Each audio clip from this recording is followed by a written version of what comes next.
Alright, I've got a 1997 LX450 and the Sunvisors are crap.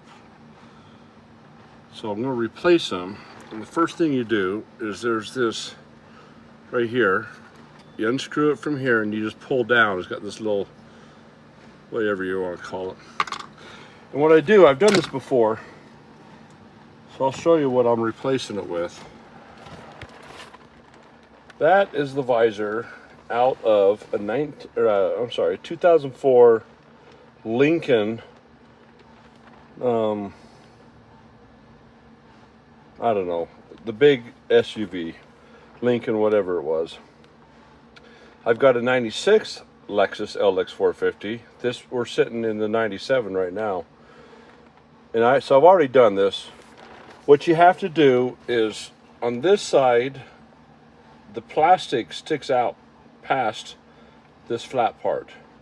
So I take my grinder and I cut it flat because it's got to be flat to fit in the Lexus. I put duct tape on it, as you can see, and then I fill the hole with epoxy. And so what I'll do eventually is I'll drill a hole in that epoxy so that the screw will hold it. And I mean, this works awesome in my my 96 that I've got. All right.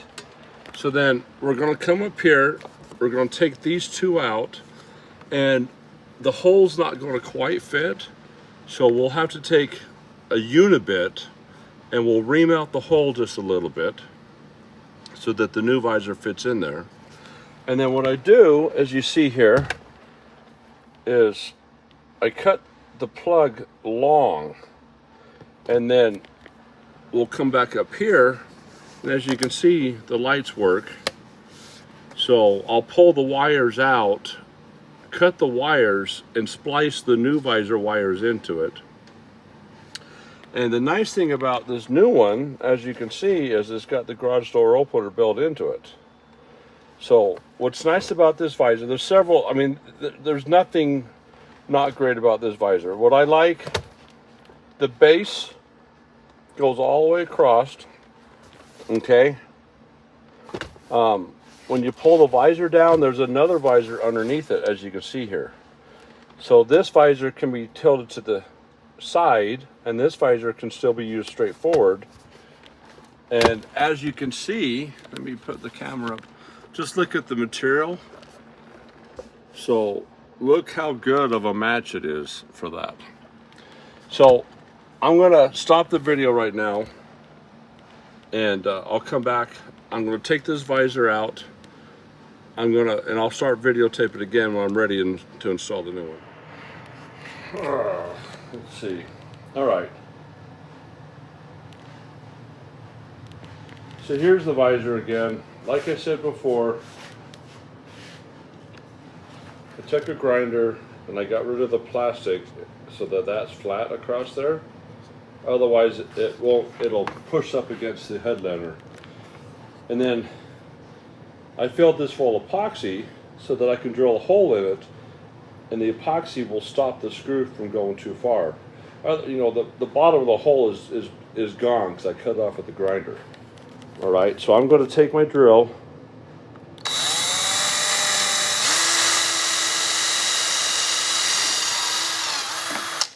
All right, I just drilled through it, as you can see. And that, you know, I could probably drill the screw right through the epoxy, but by doing this, it gives the screw somewhere to go without, I don't know, ripping the epoxy out, I hope. So, all right, I'm going to drill this hole and I'll be back in there. All right, so the base of the new head of the new Sunvisor is just a little bit too big to fit this hole. So what I did before is I took this drill with a unibit on there and I just worked on this inside edge and I oblonged the hole. You know, we're not going to use these screw holes to put the new screws in because the new Sunvisor has a different bolt pattern.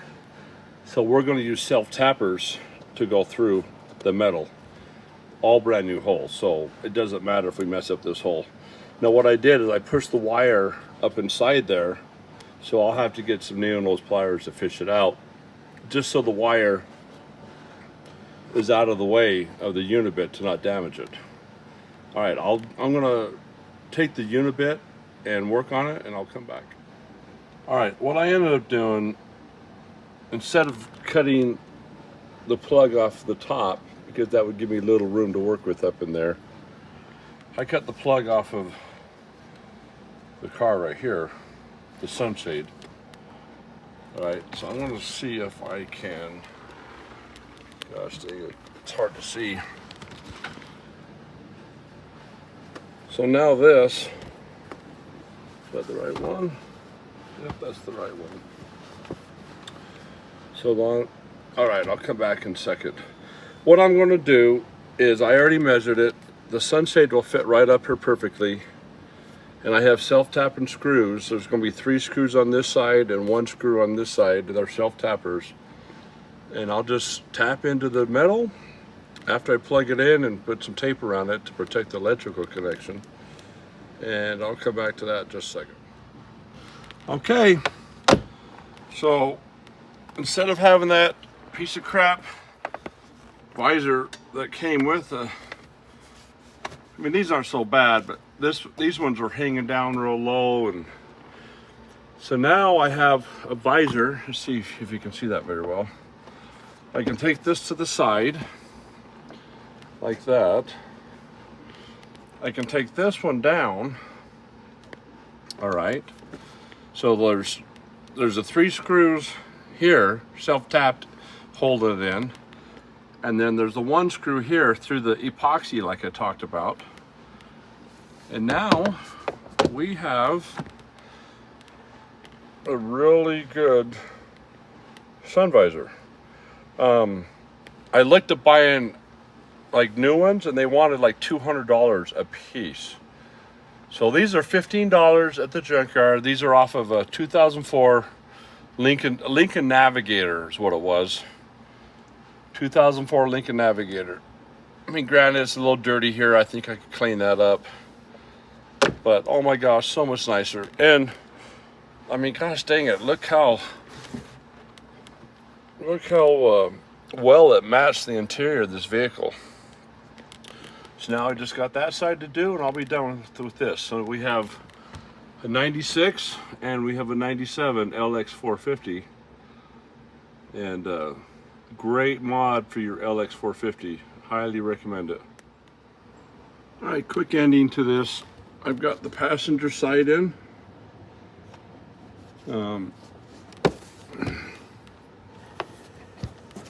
So, I mean, if you look at it, it's the same color pretty much. It looks like it was made to go in here. One thing on the wires is, you know, they're not polarity specific, so you can put any wire together and it will work fine. So, easy mod for your Land Cruiser and or your, you know, FJ80 Land Cruiser. This is an LX450, which is basically the same thing as an FJ80. Little tiny bit different, but for the most part it's the same thing. All right, enjoy.